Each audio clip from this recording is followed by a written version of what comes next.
Nous allons parler opéra aujourd'hui sur notre radio avec Michael Picone, fondateur du Calms, et Élodie Tisserand qui est soprano.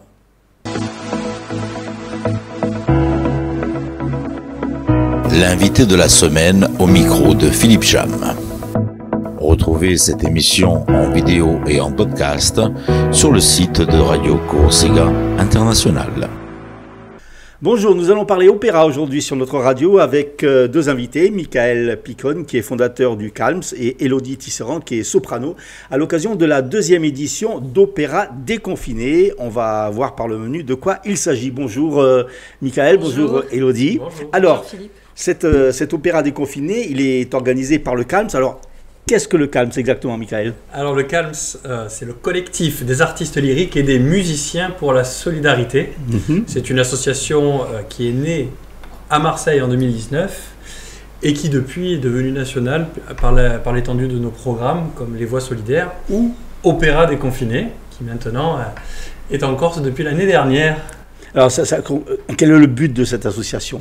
Alors, le but était, le fondement de l'association, c'était de regrouper les artistes afin de lever des fonds pour des grandes causes et des grandes luttes sociales. C'est comme ça qu'on s'est créé à Marseille suite à l'effondrement d'un immeuble à Marseille, à la rue d'Aubagne. Et les artistes se sont réunis pour récolter de l'argent pour aider les personnes délogées.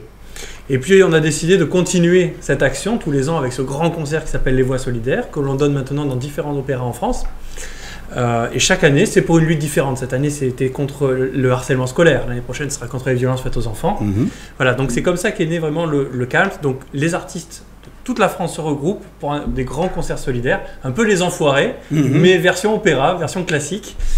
Et nous avons aussi ce programme Opéra déconfiné qui consiste vraiment à sortir l'opéra de ses murs, sortir l'opéra du théâtre pour aller en pied d'immeuble, sur les places, aller à la rencontre du public, et le public surtout aussi qui ne nous connaît pas, qui ne connaît pas l'opéra, et qui comme ça a un premier à bord avec l'opéra. Il s'aperçoit finalement que ce sont des gens comme vous, comme moi, comme n'importe qui peuvent chanter de l'opéra, comme eux, et que tout le monde peut chanter. Et que voilà, c'est comme ça qu'on fait découvrir l'opéra. Alors, l'opéra déconfiné, ça a débuté quand? Et il y a plusieurs villes qui abritent cette manifestation. Tout à fait. Opéra déconfiné, ça a commencé pendant le confinement. Enfin, à la sortie, d'où l'opéra. À la sortie du confinement. Bon, évidemment, le jeu de mots était tout trouvé, puisque l'idée de sortir l'opéra, mais aussi à la sortie du confinement, puisque les gens avaient été enfermés pendant des semaines, l'idée était d'aller justement dans les quartiers pour retisser du lien. Voilà, puisque les gens étaient restés cloîtrés chez eux. Maintenant, le but était de leur proposer quelque chose qui permettait au quartier de se retrouver, de revivre ensemble, de recréer du vivre ensemble. Et ça, nous le faisons en itinérance, effectivement, déjà dans chaque programme, dans plusieurs quartiers, puisque là, à Bastia, nous serons dans 4 quartiers différents. Mais voilà, ça a commencé à Aix-en-Provence en 2020, donc. Et puis, c'est parti Marseille, Manosque, donc toujours Aix-en-Provence, Paris, à Grasse, à Nice, et en Corse depuis l'année dernière, grâce à Élodie Tisserand, qui est notre référente ici en Corse. Alors justement, Élodie, comment s'est fait cette venue de l'opéra déconfiné à Bastia? Eh bien, tout d'abord, c'est une dame qui nous a fait confiance à la mairie de Bastia, qui est directrice du renouvellement urbain, à qui j'ai proposé ce projet. Elle a tout de suite accroché à ce projet, et c'est elle qui nous a vraiment permis d'occuper, de faire ce projet en nous laissant la possibilité d'occuper les espaces des QPV, des quartiers prioritaires de la ville de Bastia. Et donc, une fois qu'elle a pris en main ce projet. Après, il y a plusieurs autres financements qui sont arrivés. Mais voilà, c'est parti vraiment du renouvellement urbain de la ville de Bastia. Donc, ça s'est mis en place progressivement. Donc, la première édition, c'était l'an passé. Je suppose que ça demande pas mal de structuration, parce qu'aller comme ça d'un quartier à l'autre, il faut choisir les quartiers. Comment s'est fait un petit peu ce choix? Et justement, en coopération avec Madame Jules et le renouvellement urbain, on est allé sur place, on a fait des repérages. On a un peu testé qu'est-ce qui serait pertinent par rapport vraiment aux populations qui restent les 2 mois d'été dans ces quartiers. Qu'est-ce qui serait pertinent? Aussi des lieux où clairement, il y a un petit peu d'acoustique, et puis il y a des lieux, c'est assez surprenant, je dois dire, de chanter au pied des immeubles. C'est ce qui se faisait avant, en fait. C'est un peu remettre de façon artificielle la vie qu'il y avait avant dans des quartiers où les gens chantaient dehors, où l'opéra était encore un art très populaire. Alors, donc, l'an passé, il y avait 4 lieux. Il y avait la place Vatalapesk, il y avait la place d'Armes, place Vincetti, et puis la place... la place de la Cité des Monts et la place Pape. Et cette année, nous changeons juste un endroit. Nous commencerons place Vincetti, puis nous irons cette fois-ci au quartier Saint-Antoine, HLM Saint-Antoine. Ensuite, nous irons, comme l'année dernière, à la Cité des Monts et nous finirons par la place Papy, comme l'année dernière. Alors, comment a été perçue l'an passé cette première édition? Écoutez, quelque chose de vraiment très fort de la part de tout le monde, et du public et des chanteurs. C'est pas des conditions dans lesquelles on a l'habitude de chanter, mais les liens qui se créent au fur et à mesure sont splendides. Nous, on a tout à gagner parce qu'on a besoin de nouveaux publics, on a besoin de démocratiser l'opéra, parce qu'on a besoin aussi à l'opéra de nouveaux publics, d'aller chercher ces publics qui n'ont pas accès forcément à l'opéra. Donc vraiment, c'est assez novateur dans le sens où des gens qui ne savent même pas ce que c'est que l'opéra écoutent ça, et puis alors on essaye, on voit. Pour nous, l'objectif, c'est est-ce qu'ils vont passer peut-être un jour à la porte d'un vrai opéra, et voilà, donc pour nous, c'est vraiment créer du lien au fur et à mesure. Et à la fin, ça termine où tous les enfants descendent, ils viennent chanter. Et c'est une expérience très riche. C'est un peu un marathon aussi, physiquement, s'il faut le tenir. De plus que cette année, on double donc Opéra déconfiné. On va en parler du Cap Corse. Michael, on parlait justement des retours. Quel retour vous avez de ces éditions sur le continent? Il y a beaucoup de public qui répond présent. Vous avez eu des retours, les enfants qui sont sensibilisés? Alors c'est vrai que c'est un programme qui plaît énormément aux enfants. Quand on a commencé ce programme à Aix, on allait vraiment dans les quartiers d'Ancagnan, Besson. Les enfants jouent en bas, ils sont un peu livrés à eux-mêmes, ils jouent ensemble. Ouais. Et puis donc chaque fois qu'on revenait, chaque semaine, ils nous attendaient. C'était vraiment un événement pour eux. Et quand il y a des enfants, finalement, il y a aussi des familles qui viennent. Et petit à petit, en fait, ce programme, c'est devenu le rendez-vous hebdomadaire pour certaines personnes du quartier qui se retrouvent. D'accord. Et c'est comme ça que, finalement, un quartier renoue des liens aussi. C'est ça qui est très important pour nous. C'est vraiment d'être là, de créer du lien. C'est pour ça qu'on reste aussi longtemps aussi. On vient pas une semaine ou deux. On vient pendant 8-9 semaines, ce qui permet vraiment de tisser des liens avec les gens et que les gens aussi tissent des liens. Oui, il y en a un avant et un après. Ah, moi j'ai vu la semaine dernière, c'était bien, j'ai raté la semaine dernière, je vais venir la semaine prochaine. Ah, lui il était bien, alors lui il était pas très bien. Les gens parlent comme ça parce qu'ils ont vu la même chose. Et en fait, c'est ça aussi ce que doit nous apporter la culture. La culture permet de créer des moments ensemble, parce que quand on fait de l'art vivant comme ça, éphémère, finalement on partage un moment ensemble dont après on peut discuter, échanger, donc on crée des liens. Et ça, c'est vraiment le retour que j'ai moi depuis le nombre d'années où on le diffuse. On arrive par ce programme à créer des liens avec les gens et les gens aussi entre eux. Pour vous donner un exemple, à Manosque, où on l'a déjà fait, c'était la 3e année cette année. Cette année, nous avons créé des... C'est toujours en été? C'est toujours au printemps. Alors, du printemps jusqu'à la fin de l'été. D'accord. Voilà, en fonction des lieux. On commence en mai, on peut finir jusqu'à la fin septembre. On crée des chorales maintenant dans des quartiers là où on est passé. Parce que les habitants se sont rencontrés, on les a fait chanter, ils nous ont entendu chanter, on les a fait chanter aussi. Et puis finalement, de ça, on a réussi à créer assez de liens pour qu'ils aient envie de continuer à se retrouver tout le long de l'année et de chanter ensemble. Et cette année, à Manosque, c'était une chorale qui chantait avec les artistes professionnels à chaque rendez-vous. Voilà, et des gens qui étaient là au début d'Opéra déconfiné, qui venaient assister au concert et qui se sont mis à chanter. Donc voilà, créer du lien, c'est le maître mot de ce programme. Et comment est perçue cette opération par les ténors, par les barytons, par les sopranos? Je crois que vraiment tout le monde a adhéré totalement à cette aventure. Oui, il y a une... C'est des artistes locaux en plus. Alors, c'est que des artistes locaux. Oui, c'est un engagement. c'est vraiment quelque chose d'assez particulier. Et on a vraiment toutes les grandes voix corses qui se sont mobilisées pour cette aventure, ce projet. On a donc Marine Costa, donc Michael Picone qui va faire la première aujourd'hui avec Marine. Amelita, Tigui Luciani, Eleonore Luciani qui est pianiste, Jean-Antoine Ferral, Christelle Couturier, Marion Gencil, Emmanuel Marigny, Marlene Leonetti, Antoine Maestracci, Anaïs Gaggeri, Andrea Aitelli, Anne-Laure Allègre, Anne-Marie Calogne, Armand Paoli. Et avec Armand Paoli. Armand Paoli qui ne chante pas, rassurez-nous. Non, il chante pas. Non, je plaisante. On connaît très bien Armand. Donc il y a 3 pianistes, François Collin, Eleonore Luciani et Emmanuel Marine qui nous accompagneront. Et Armand Paoli nous accompagneront aussi dans toute l'aventure au niveau de la régie. Et nous finirons avec notre duo, des extraits de notre duo que nous avons, Armand Paoli et moi-même, avec l'accordéon. Ça fait beaucoup de monde. Ça fait beaucoup de monde, mais c'est bien. Et ça se renouvelle à chaque soirée. Alors, on parlait tout à l'heure, vous l'évoquiez, qu'il y avait cette année une extension. Vous allez dans le Cap Corse. Comment s'est fait cette extension, justement? Comment vous avez pu mettre en place cette opération dans le Cap Corse? Et là, encore une fois, c'est en allant voir la DRAC cette fois-ci, et c'est Monsieur Léandre qui a tout de suite pensé que ça serait très bien dans le cadre de l'été culturel, et il voulait absolument qu'il y ait vraiment quelque chose qui aille jusqu'au bout du Cap pour encore une fois essayer d'aller toucher les gens dans des pays lointains.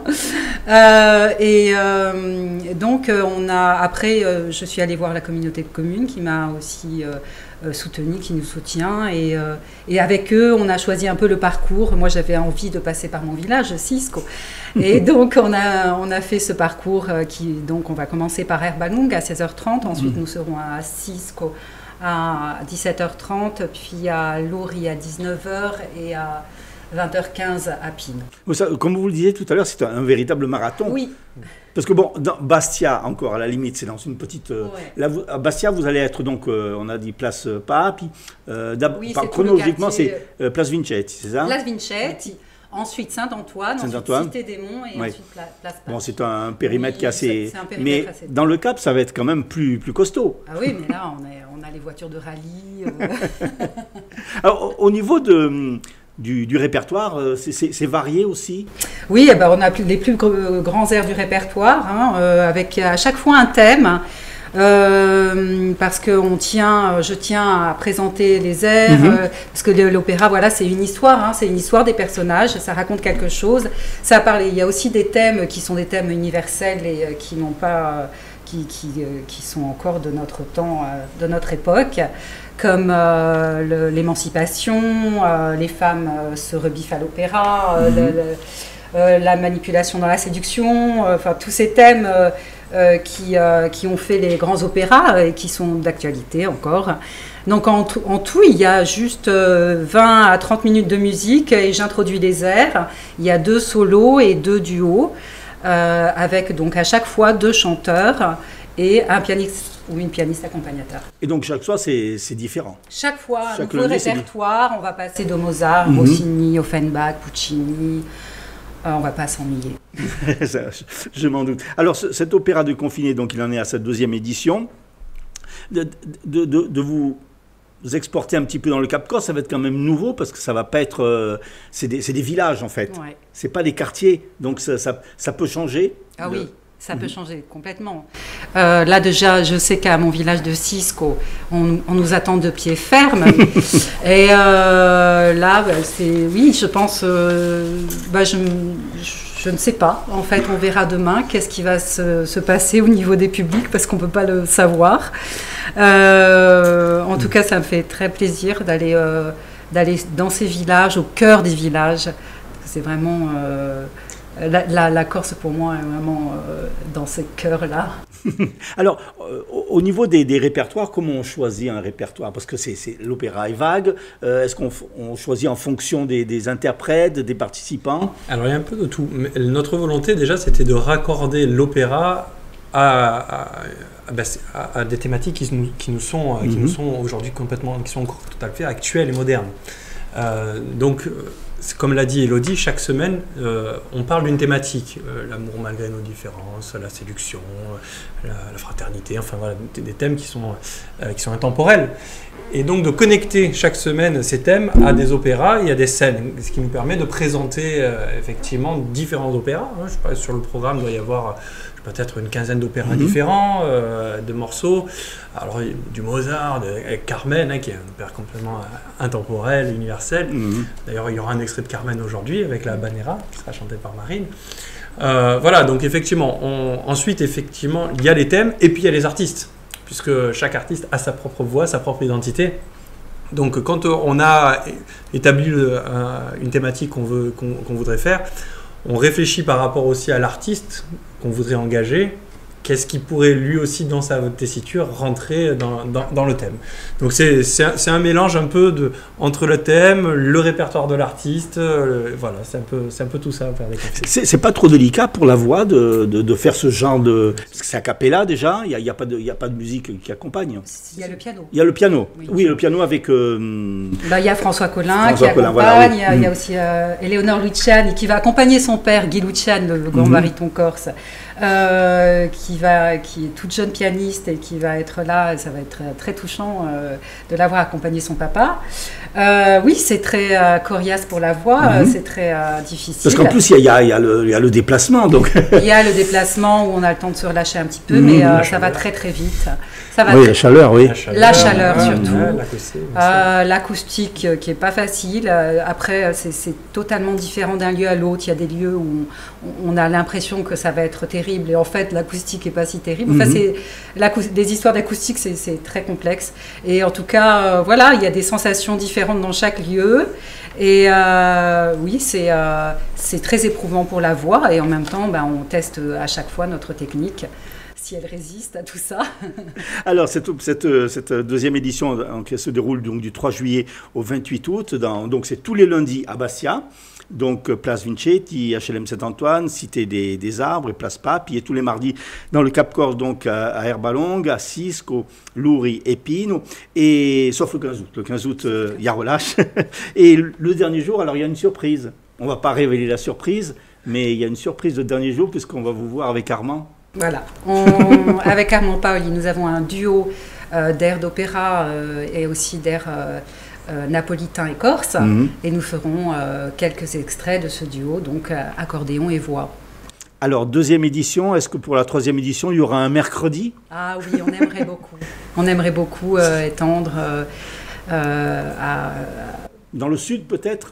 Oui, là, aussi, c'est possible d'étendre dans le sud. Enfin, tout est possible avec cette forme qui est si légère. Et puis ces artistes. Et puis, on peut voir que juste, voilà, des corps, des voix, de la musique et des histoires surtout, des personnages, eh bien, on peut les porter n'importe où. En tous les cas, merci d'être venu à notre micro. Merci de nous avoir un petit peu briefé sur cette opéra déconfiné, qui est une très belle opération. Elle a eu beaucoup de succès l'an passé. Je suppose que cette année, ça va être pareil, puisque en plus, ça va être dans le Cap-Corse avec des lieux magiques, comme par exemple Herbalongue. Oui. Michael Picon, merci beaucoup. Merci. Et Elodie, merci. Puis on se retrouvera certainement sur place pour écouter ces airs d'opéra. Merci à Auguste qui était à la technique. Merci beaucoup. Merci beaucoup.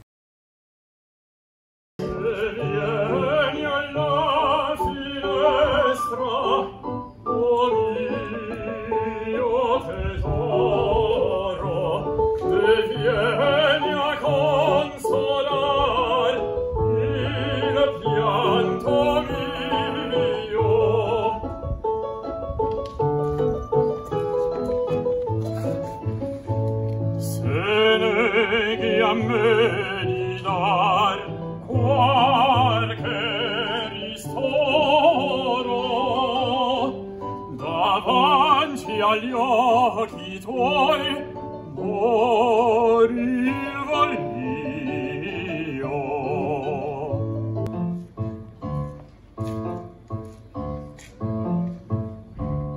L'amour est un oiseau rebelle que nul ne peut apprivoiser. Et c'est bien en vain qu'on l'appelle si lui convient de refuser.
L'invité de la semaine au micro de Philippe Cham.